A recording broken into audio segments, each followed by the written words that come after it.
Salut Mathieu. De l'équipe BS Auto de Souffel-Weiersheim. Et aujourd'hui, je vais vous présenter notre scarabée enragé. J'ai nommé la très belle Lotus Exige Cup 260. Allez, c'est parti. Très sympa, voilà notre petit moustique dans une superbe livrée orange qui lui va super bien.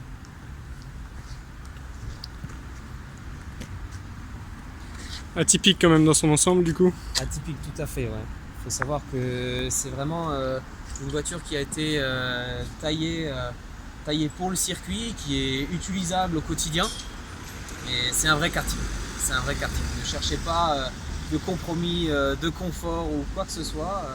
C'est une voiture qui est taillée pour les performances et pour prendre beaucoup de plaisir à son volant. Voilà. Pour les sensations. Pour les sensations, tout à fait.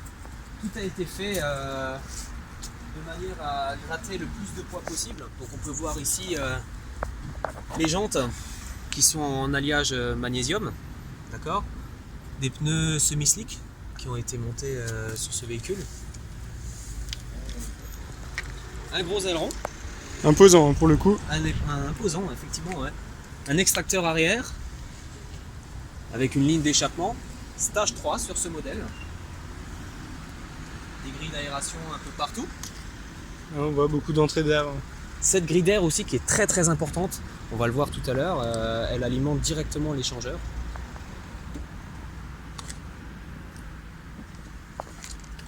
Pas mal d'alliage de carbone, la lame avant. Beaucoup de carbone, ouais, sur beaucoup d'éléments différents. Tout à fait. Alors c'est une voiture qui fait à peu près aux alentours de 900 kg.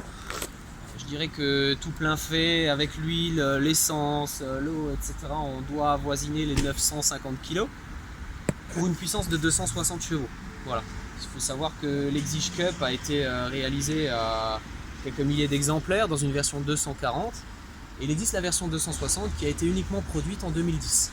Et c'est le cas de ce véhicule aujourd'hui. Voilà. Il y a plusieurs rappels sur les ailes avant. De l'édition du coup. À l'arrière, voilà. Cup 260. Cup 260. À l'arrière c'est noté. Ah Ici. d'accord.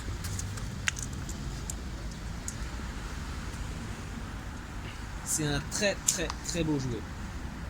Très sympa.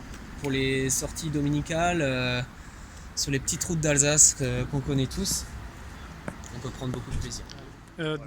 Installe-toi.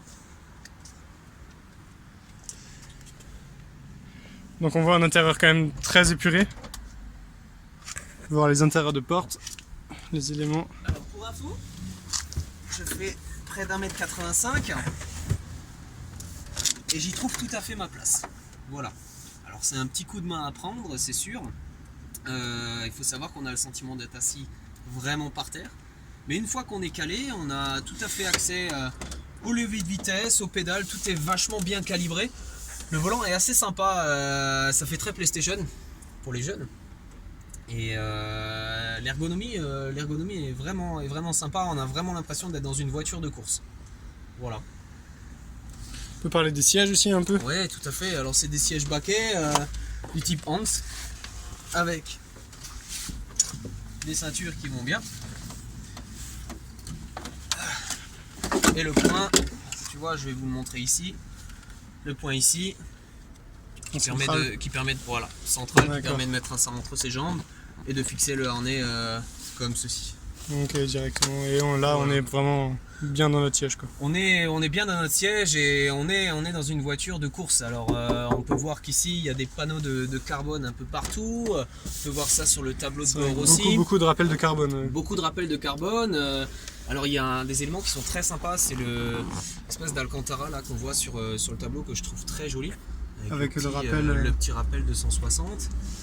Un coupe-circuit qu'on retrouve principalement sur les voitures de sport et qui permet sur ce véhicule là de conserver la batterie. C'est vrai que c'est une voiture avec laquelle on ne roule pas forcément tous les jours et avoir ce système là ça permet de garder la batterie. On la montrera tout à l'heure, c'est une petite batterie de course effectivement.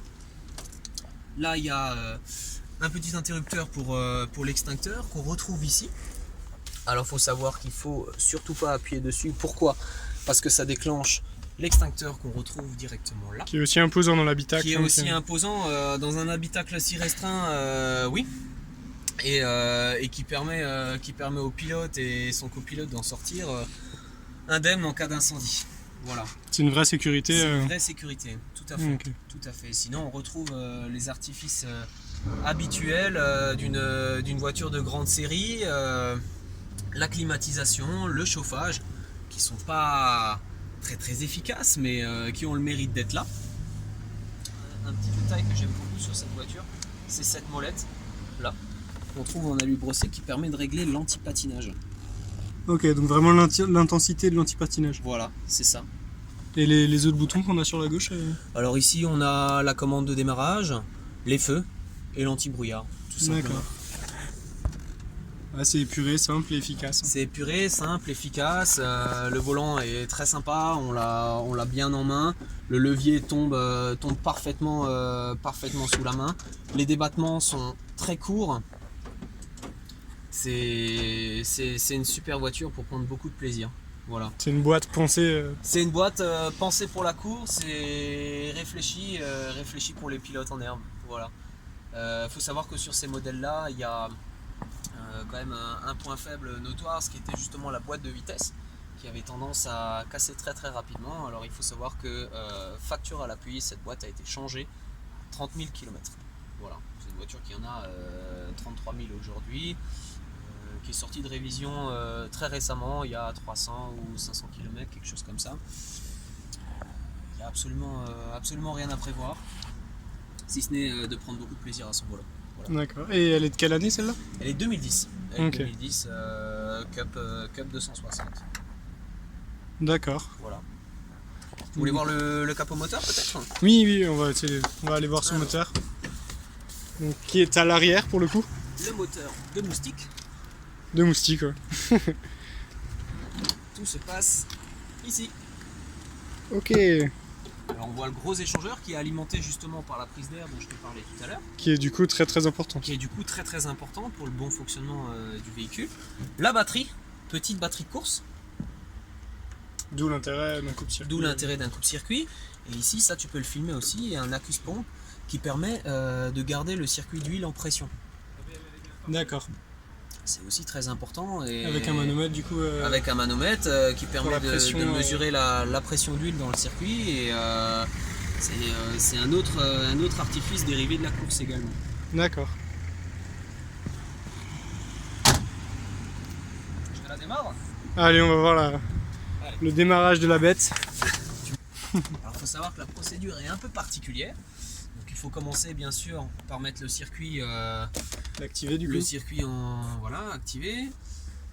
Au niveau du compteur, il y a les deux aiguilles, l'aiguille du contour et l'aiguille de la vitesse qui jauge. Un petit rappel rouge qui clignote. C'est le moment de mettre la clé. On tourne complètement. On attend que l'intégralité des voyants s'éteignent. On appuie sur le petit logo Lotus de la clé. Directement sur la clé. Directement sur la clé. On va entendre un petit bruit de pompe et c'est le moment de démarrer. D'accord.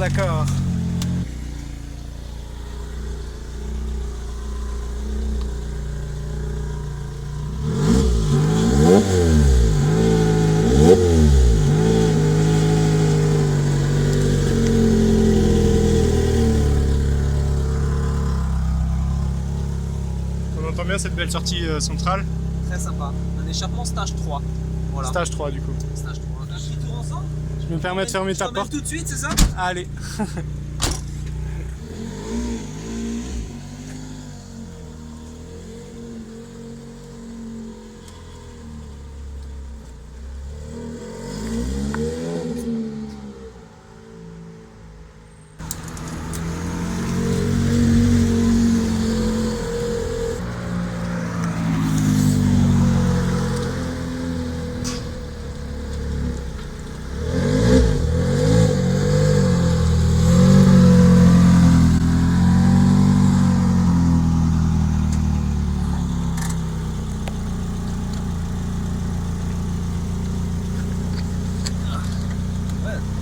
sortir. Putain. Dernière chose, le prix on n'en a pas discuté.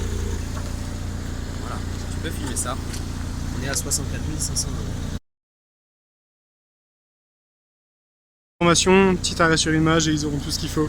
Très sympa, très bonne voiture, beaucoup de sensations, beaucoup de plaisir, à bichonner comme chaque anglaise, mais un très très bon compromis. À la prochaine!